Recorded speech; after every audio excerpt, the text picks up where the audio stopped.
Hey guys, so we're back today. I'm not sure what we're going to talk about today, but we're sure going to talk about something. So, um, this is my waterfall area. I really like it a lot. It's really pretty, and I wanted to show you guys some of the stuff I've been doing in the waterfall area. So, yeah, let's get started.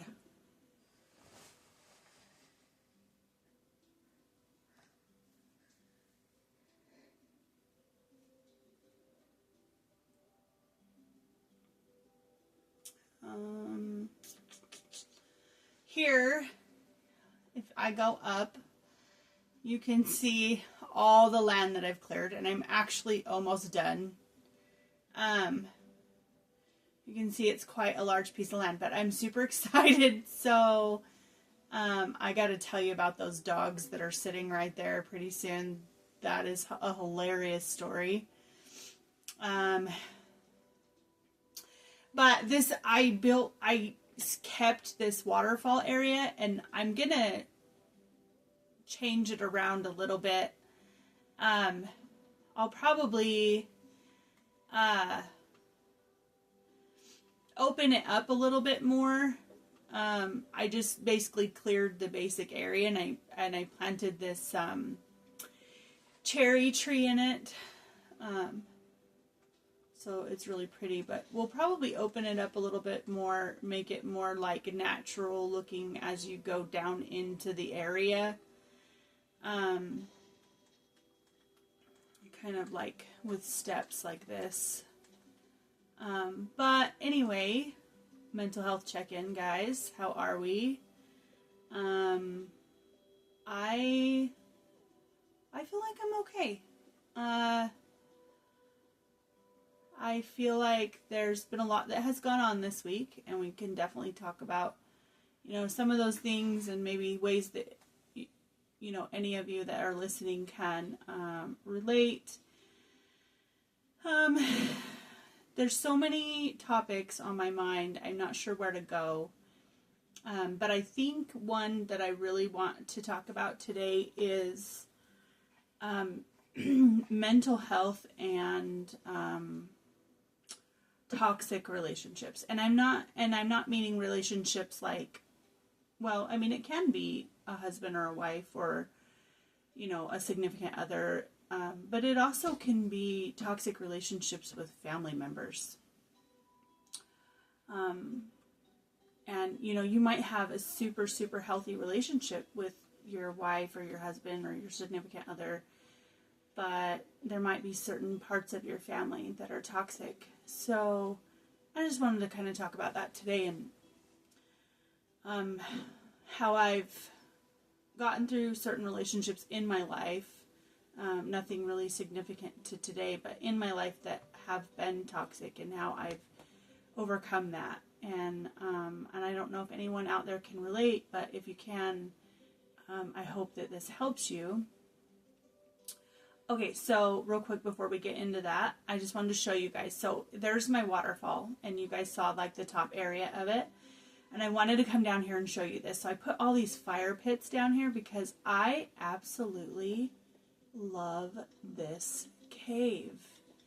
And I feel like, man, wouldn't it be cool if there was something like this in real life? I'm sure there probably is somewhere, who knows.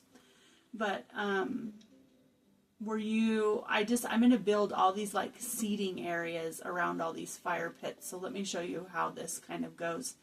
So there's one over here, and then obviously there's some intricate sections over here I haven't gotten into yet, but then you come down here and it kind of opens up, and then you're back in the open area. And I've just kind of placed like fire pits everywhere where I thought was like just a cool area to build a seating area. And then this one was kind of neat because it literally already had like a built-in seating area, kind of like it's just there. So I thought that was really cool, and I really love it so much. And there's kind of one right there, so I could probably put a fire pit down there too. But man, these caves in Minecraft, they just are so intricate and they're so cool. So I just wanted to show you that. I love going into these caves. You can see the little bats flying around. I love them. They're so cute. Anyway, so I wanted to show you guys that. But back to my topic. So getting into mental health and toxic relationships. I think, personally, there are people in your life that aren't always good for you. And I think that as people, we feel a lot of obligation to be there for that person regardless of how they make us feel, because they may or may not be family members, they may or may not be I think that when you just meet a random person, right? Say you've been out and you've just met people, right? And they're just random people that you don't know. And that person turns out to be toxic. More times or not, you see those red flags, right? Those, narcissistic behaviors or whatever. And if it's a person that you just met, you have no problem saying, okay, I don't want this person in my life. I'm never going to talk to you again. Like, don't text me.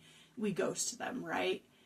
But I think, and this is my own personal experience, when it's a person that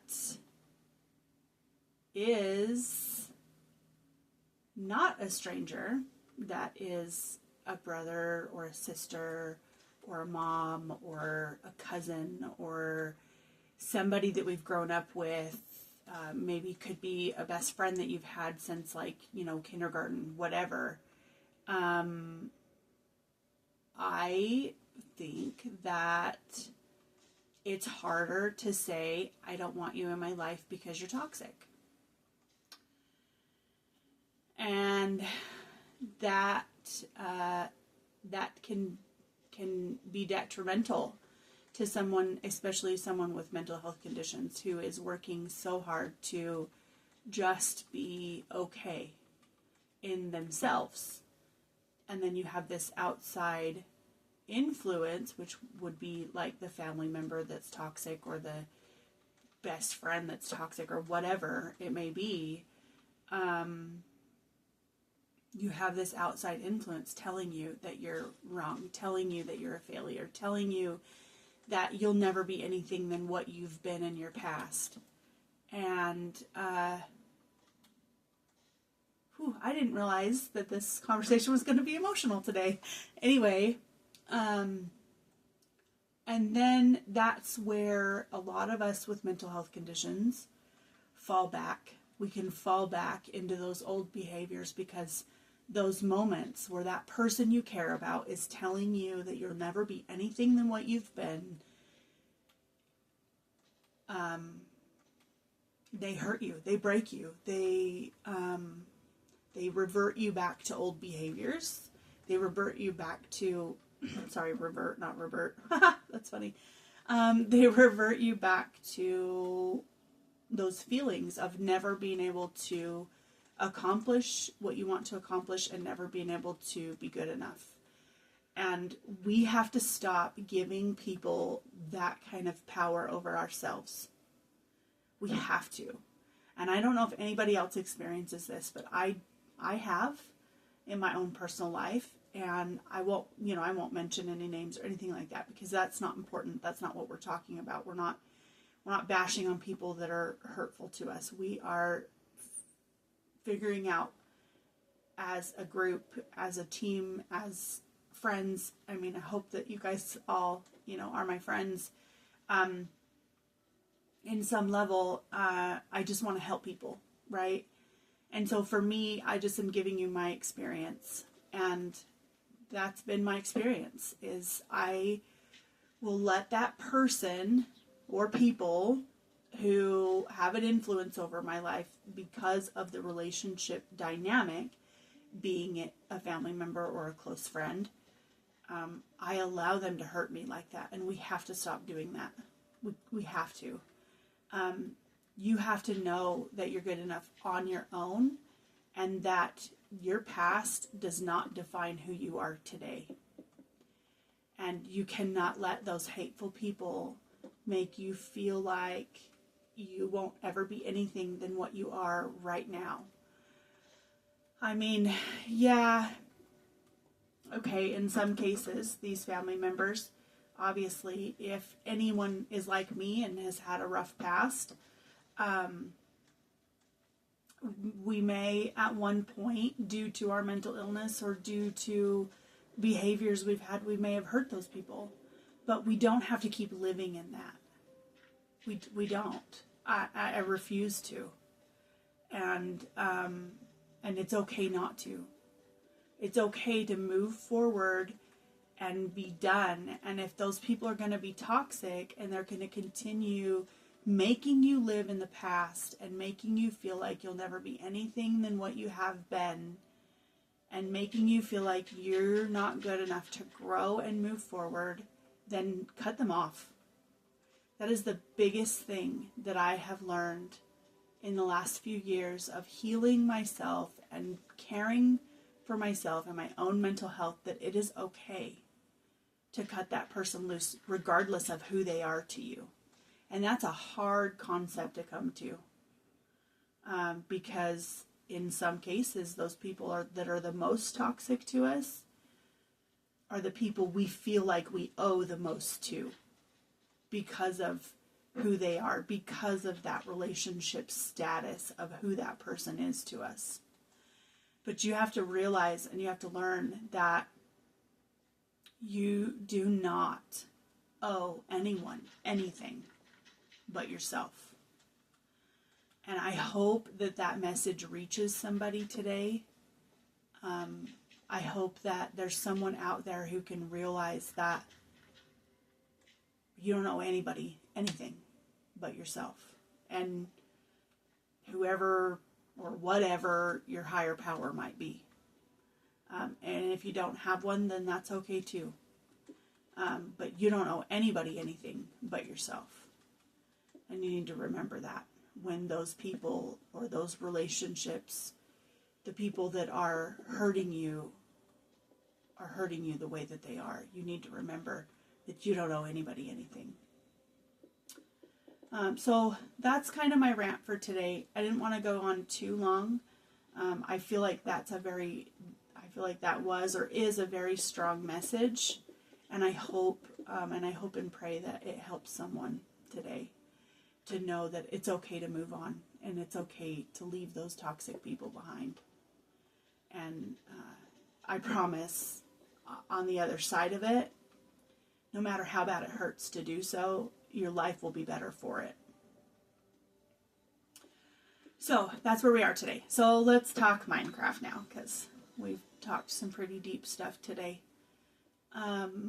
So I want to show you guys my dogs. So here's the thing. I fed one of these dogs a bone, and then I'm going to make them all stand up. Hang on.